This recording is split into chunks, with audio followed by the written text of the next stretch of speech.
refrigerators. This video is all about the BMW GS850 and the BMW GS1250. Let's get to it.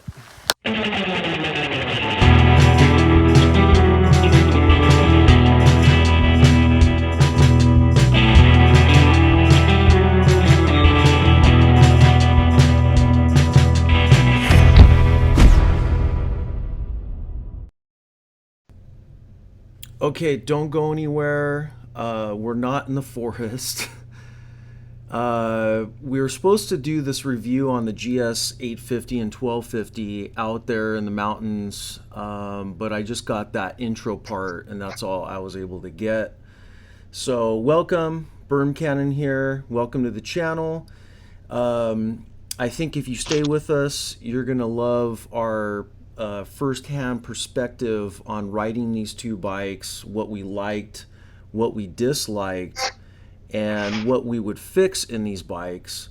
And then at the end, whether these bikes are in your alley or whether you should rob a bank or ask your wife to get you one for this Christmas. So stay tuned and let's kind of get started. If you're new to this channel, I shot a series on, not only this bike, but the KTM 500, KTM 500. We had the Honda Sierra 450L. These are all kind of cool dual sport, minor adventure bikes. And if you haven't seen that series, you can go through my channel and I have a playlist with all the videos that I shot this summer. So with that being said, I have Hacienda Gabe here, and we are going to start talking about these GS's. Let's see here. Okay, so Hacienda Gabe, hello. What's up? Okay, hold on. Let me fix my camera angles here. Okay, how are you, sir? Doing good. Living the dream. So let me kind of get these things set here. I thought I had this comment section here ready, but okay, let me just get this going here.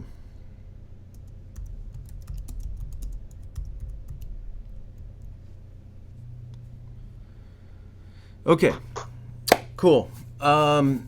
For you guys that don't know Hacienda Gabe, he's my partner in crime, part of the Bermcannon posse. Part of the Bermcannon posse. Okay? Gabe's job, part of the videos, is he is a bilingual GPS extraordinaire, and he carries tools. Because Bermcannon doesn't carry tools, because he likes adventure. Right, Hacienda Gabe? Yes, I plan for you to break down and to cover your ass. Right. So we're going to talk about first the likes, and I'm going to set this up here and let the guys see what kind of we did. And I'm going to let this play here so people can kind of see that we're not just full of crap and we're just making all this up and we're doing armchair quarterbacking. But this is basically us riding here, and you'll see this as Gabe talks. But we're going to start with the dislikes of the GS850. Gabe, take it away. On this, these videos we did, we had actually 4 days with these things. Go ahead, tell the crowd, tell my viewers what you thought. Well, I'll start with, we're coming off dirt bikes. I don't think I've ever ridden a real street bike before, so they're amazing on the street and they're limited on the dirt, but they're still amazing bikes. Riding on the road, the 800, there's a little bit of vibration It because it's the chain drive compared to the 1200, which is the direct drive. There's you feel a little bit of that vibration. Off road, they're pretty handle pretty well, but it is a big bike, and if you get into something hairy, you're going to be feeling that weight and that size of that bike, especially trying to turn it around on the trails. But graded fire roads, it'll do its job. Um, on the highway, I thought it took a little more work to get that 800 up to speed compared to the 1200, but yeah, they're good bikes. They're just something that I was new to me, trying to figure out. So it Yeah, was fun. so let me move this screen here. Now, as far as this is probably the only thing that me and Gabe will disagree on. I actually thought that the 850 wasn't. It didn't have vibration. I didn't feel any of that, but that was the only thing we disagree on based on how we talked when we were coming home. My only Well, dislikes, I had compared two. to riding a KTM on the road, the 850 didn't have much vibration, but compared to the 1250, I thought it did. Yeah, yeah. I'm Clarify. not saying that. Yeah, there's no reason to like haggle about it. It's just coming off, a 650R, or if you're coming off like a 450, four-stroke dirt bike or trail bike. Those bikes were still pretty smooth as far as that goes, but my dislikes of the 850 were the interface of the software. Because if you guys haven't seen these bikes, they come with like these, all new bikes have these like digital displays, and BMW has all these things to offer in this interface as far as adjusting your suspension, handling your heated grips, to radio, Bluetooth, mapping, even engine stuff. That was some of the stuff was blowing me away, like engine temperature, oil, all that stuff is in this thing. And my only dislike, and this goes for the 1252 that we'll talk about next, but the interface, I kind of got lost. And even after 3 days, and maybe because I'm just stupid, it just didn't. I felt like it was a wormhole, and once you jump down in it, you could get lost, and it took a while to kind of dig your way out of it. Um, and then, the other dislike I had with the 850 was something that could be fixed was the suspension. I thought that if it can just be beefed up where I can take some brutal hits, then, but that could be fixed. Precision Concepts can beef that up. Um, but Gabe, I was going to ask you, you know, as far as dislikes with you, because you ride a KTM 450 EXE, right? That's correct. Yeah, 2010. So what would be your compared to the two dislikes of those bikes? Did it share anything with that KTM as far as dislikes, or I mean Well, the the KTM's do vibration could tend to be vibrate fixed. a little The bit. vibration could be fixed though. You think that? Yeah, I mean, in general, they're two completely different bikes. They're you do get some of that vibration on the KTM's, especially when you get on the pavement. I think that's most dirt bikes, but to me they're two different bikes that are doing two different things. So I don't even know if I would even compare them that much, especially the Yeah, way that the why I have my 450 more set up for just pure off road, not for any road riding at all. yeah. So Let's talk about the 1250 now. Let me go first with the dislikes. Obviously, and this will go into my total sum up of the bike at the end, but I did feel that bike was overkill as far as weight, size. However, I felt really good and challenged, and I thought it was fun at times trying to get that bike to climb and get in narrow spots. One thing's for sure, and I'm kind of going into the likes, that bike has a lot of power for that size and for the weight. But I would say my dislikes, mainly with the interface, I felt I got lost on it, and some of the default stuff, like having it in enduro mode and then trying to shut off ABS, which I can't stand ABS on any motorcycles. I don't know. It's just I can't seem to wrap my head around it. But just the interface, that was what I mainly struggled with, and again, the weight and the size of that 1250 was minuses.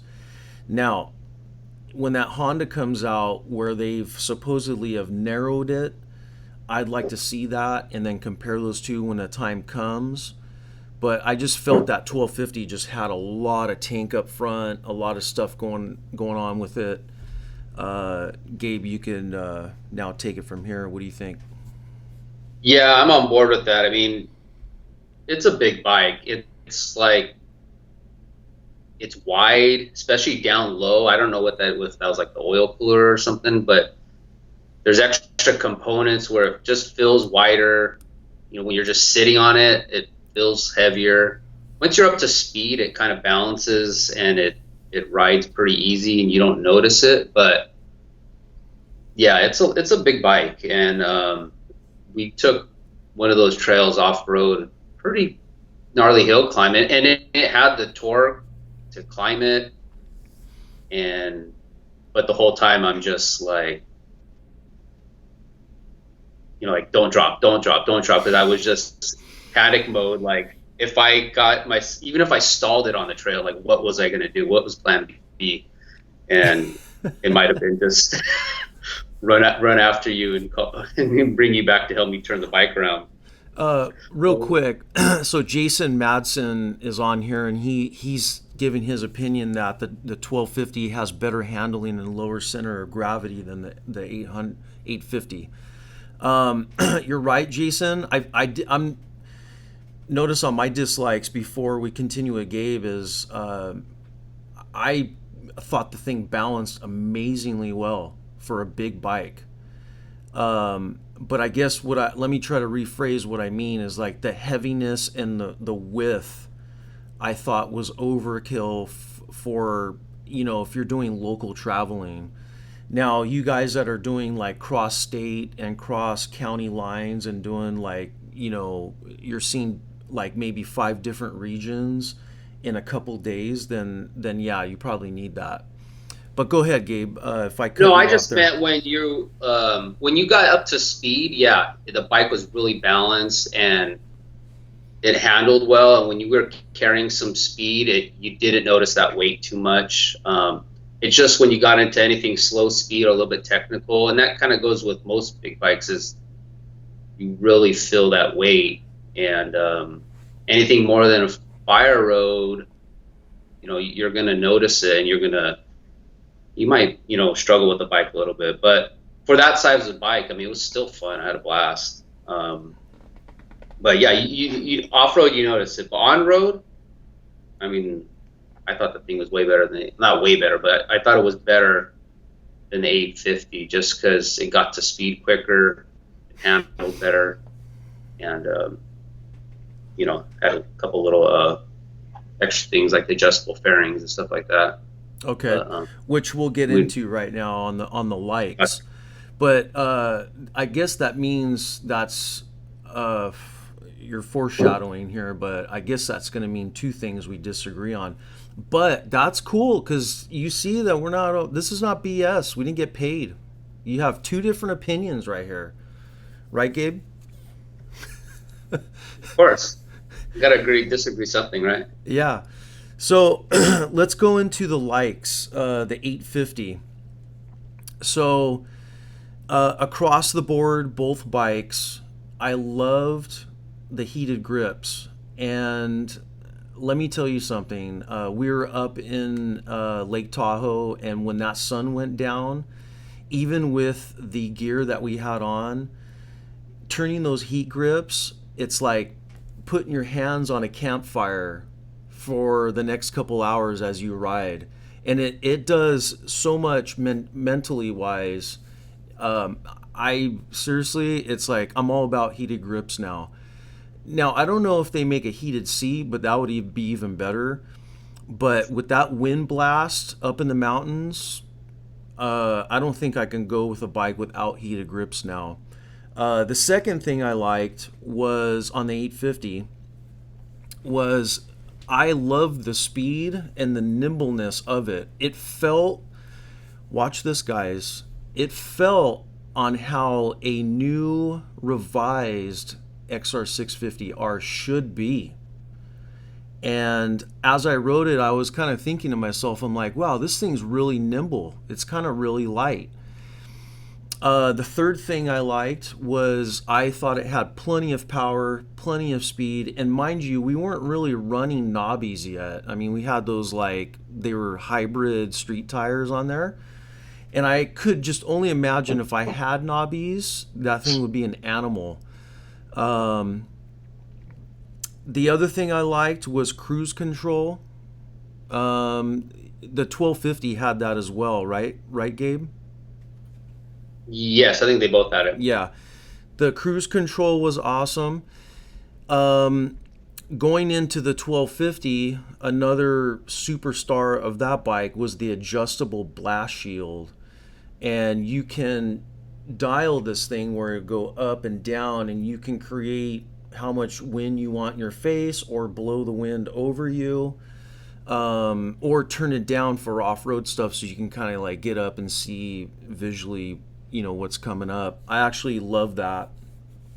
um, but both bikes I thought were like really good power and top speed on the highway. They were just, the one thing I was thinking to myself, that these BMWs, some people just ignore them because they're so expensive. I mean, I have the 1250 at $20,000. That's like the base model.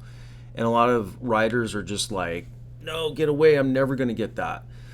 But you have to realize that those bikes, the reason there's so much money is because there's a lot of thought that goes into them. They have pretty much everything covered, from adjusting your suspension, like I said, on the fly, to adjusting power curves on the fly.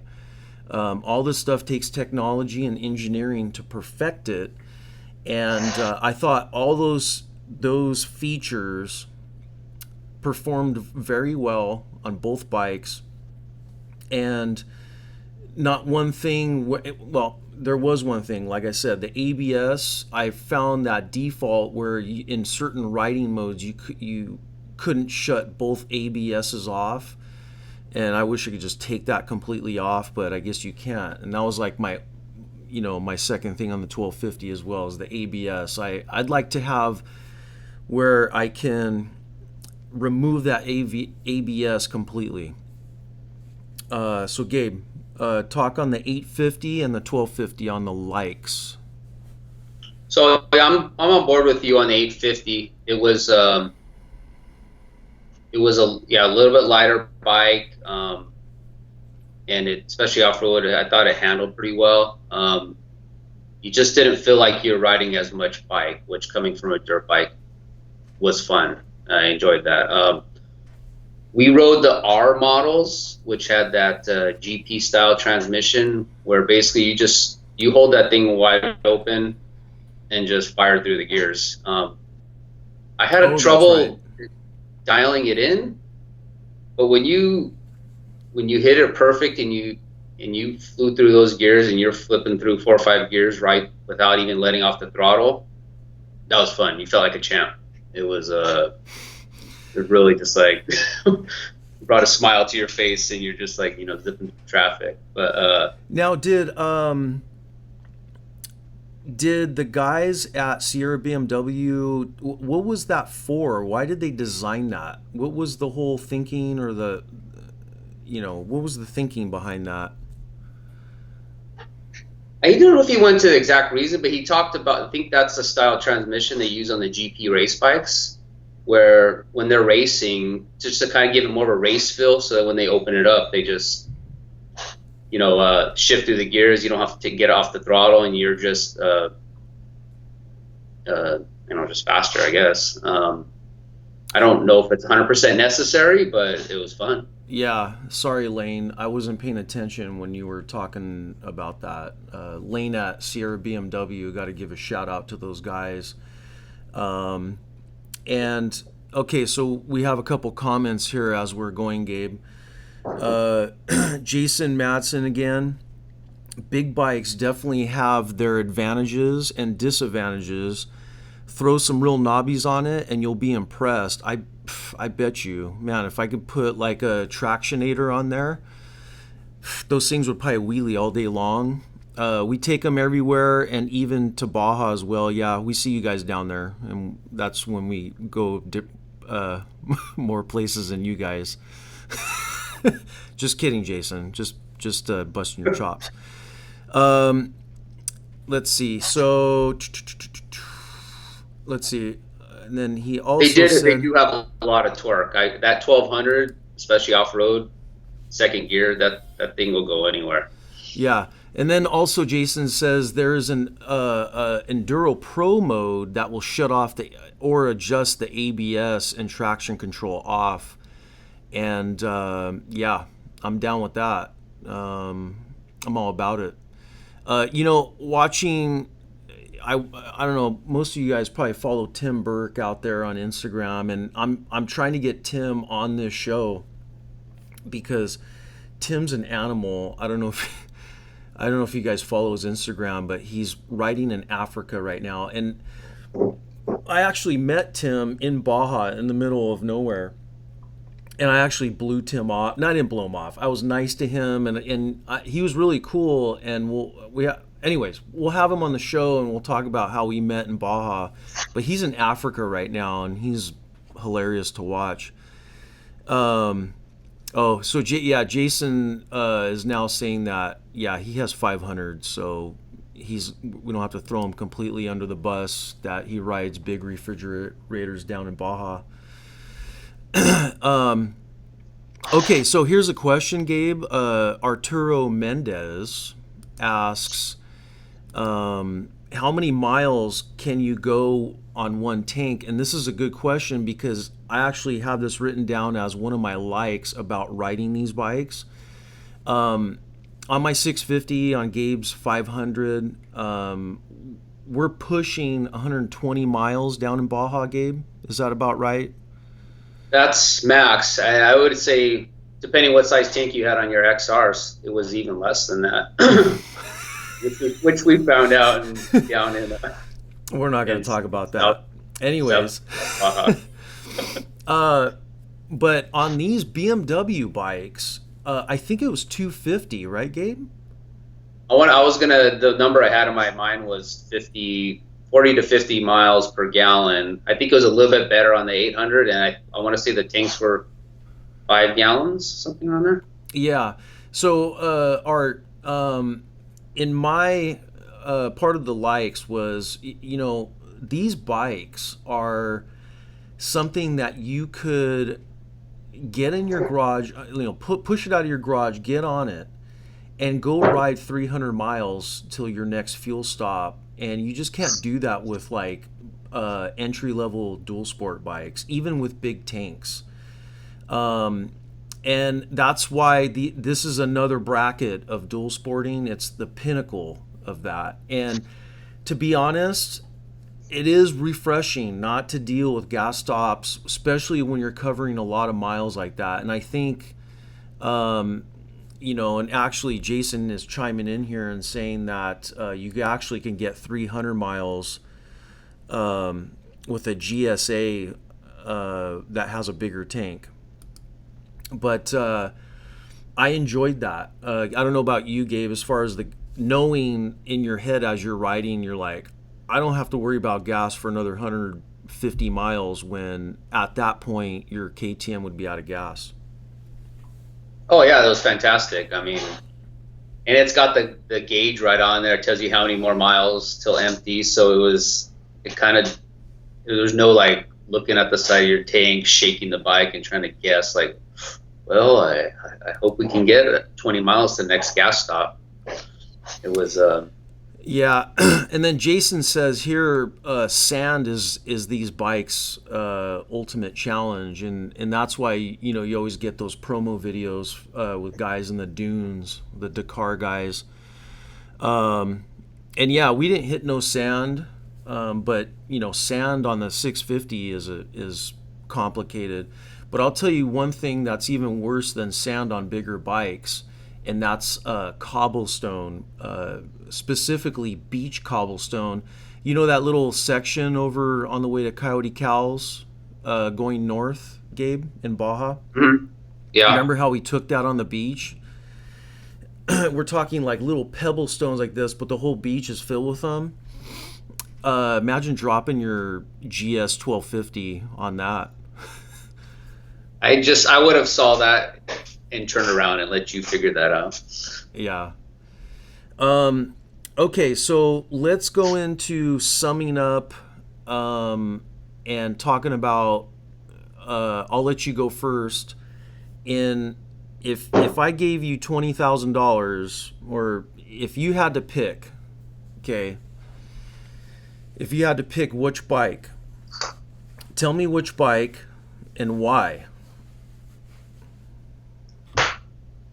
Probably the 800, only because I want a little bit smaller bike, but it has almost all the comforts of a 1250.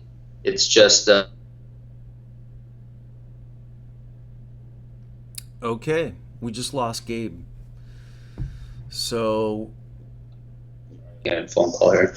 oh, there you are. I lost you Yeah. there for a second. Oh, I was getting a phone call. The 1200. I mean, I think they're almost like, to me, like two different bikes, for two different things. I mean, if we were doing a lot of road riding and we wanted to, ride up the coast and click off some miles, I think the 1200 is where it's at. But I don't know if we do that type of riding, or if that's the type of riding I'm totally interested in doing. So I would say if I was going to go buy one, it'd probably be the 850, just because we like to get off into the mountains and explore and try different things. And I just feel like I'd kind of get myself in trouble on that 1250. Okay. So Well, I think we agree on this one. I knew right when we switched bikes on that second day.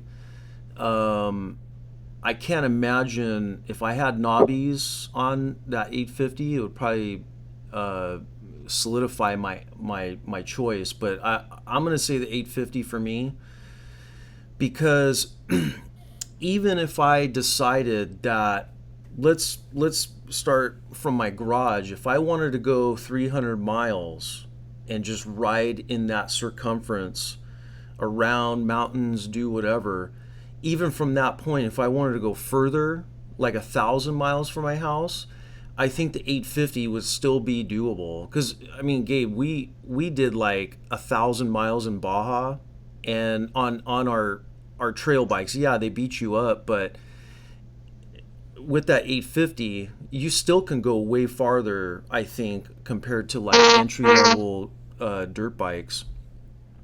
oh, I agree with that. No, I mean, we're having to pick between you know, a BMW and a Mercedes here. Yeah. So now that's with the long haul. With the 850, I also think that if you got suspension done from somebody right, and you put a knobby on there, maybe some exhaust if you want, that bike, it felt really good, especially on the single track.